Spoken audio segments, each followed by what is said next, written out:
Hi, I'm Alan from Pagliari Steel Guitars, and we're just finishing up building these two prototypes, beta prototypes, here with Ross Schaefer of 6ix9ine Design and formerly of Sierra Guitars, designer and builder thereof. And anyway, just wanted to give you a quick look at these. We figure these are pretty much revolutionary because of one decision, which is to separate string tension from the pitch changes that a pedal steel guitar makes. And the question is, why is that revolutionary? It's because many limitations that are inherent in the design of a traditional pedal steel guitar are just eliminated. There's no string fatigue, no string breakage. Intervals of any amount are possible. You can change copedance in a second, and that includes, because there's no connection to string gauge, you can change open strings just as easily as pedal changes, which means that you can have copedans of completely different ranges. You can have an E9, you can have a C6, you can have any copedant you want, regardless of the string gauge that you start with. So that's nothing any other pedal steel can do, have changes to open strings as well as to pedal changes. So there we have it. I suppose the thing to do is to give you an idea of how this works. First thing would be to show, an E9, typical E9.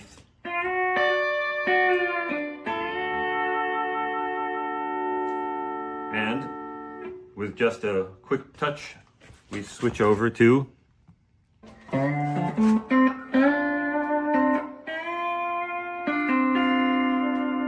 back again.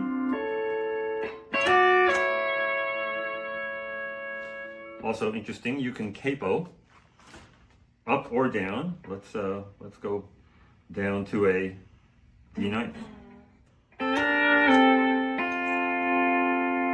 Back up again, back up to an E9.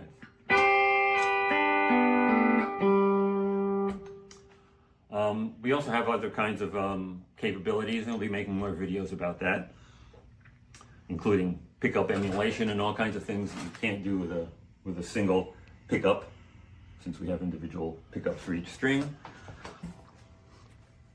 So again, there'll be more coming. We'll be making more videos in the future. Yeah, I'd like to show you one thing quickly about this, the user interface. Okay, so here you've got the standard copedant chart, one like every other standard copedant chart you've ever been familiar with. And to change any open string, you would just touch it, and you can go up or down so many half steps. To get a better view, we can open up the More menu here, look at the sweetening, and you'll see all the offsets in cents of the notes that are the target notes for either open strings or pedals. And you can adjust those and sweeten your tuning. And that is true for every copedant you save. And there's really no limit to the number of copedants you can have. This is nice because you can A/B test what different offsets are like. We even have an example of Emmons with sweetening and Emmons that's tuned straight up, an interesting test that would be impossible with any other pedal steel, which is nice because you can compare the two different tunings very quickly by just changing the copedant.